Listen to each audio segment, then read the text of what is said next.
July গণঅভ্যুত্থানে ৫ August রাজধানীর চানখাঁরপুলে শিক্ষার্থী আনাজ সহ ৬ জনকে হত্যার অভিযোগে ডিএমপির সাবেক কমিশনার হাবিবুর রহমান সহ ৮ বরখাস্ত পুলিশের বিরুদ্ধে সাক্ষ্য গ্রহণ শুরু হয়েছে। শহীদ আনাসের বাবা ও মা আজ ট্রাইব্যুনালে সাক্ষ্য দিয়েছেন। এই মামলার মোট সাক্ষী ৪৪ জন। এর আগে বিচারপতি মোহাম্মদ গোলাম মর্তুজা মজুমদারের নেতৃত্বাধীন ৩ সদস্যের আন্তর্জাতিক অপরাধ ট্রাইব্যুনাল ১-এ এই মামলার সূচনা বক্তব্য রাখেন চিফ প্রসিকিউটর তাজুল ইসলাম। তিনি বলেন, শেখ হাসিনার নির্দেশে সাবেক ডিএমপি কমিশনার হাবিবুর রহমান তার অধীনস্থদের মরণাস্ত্র ব্যবহারের নির্দেশ দেন এবং চানখাঁরপুলে সেদিন ছাত্রদের আন্দোলন দমনে চাইনিজ রাইফেল ও এসএমজি ব্যবহার করে গুলি করা হয়।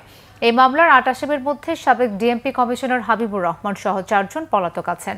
সকালে গ্রেফতার ৪ আসামি শাহবাগ থানার বরখাস্ত সাবেক ওসি আরশাদ হোসেন, কনস্টেবল মোহাম্মদ সুজন, ইমাজ হোসেন ইমন ও নাসিরুল ইসলামকে ট্রাইব্যুনালে আনা হয়।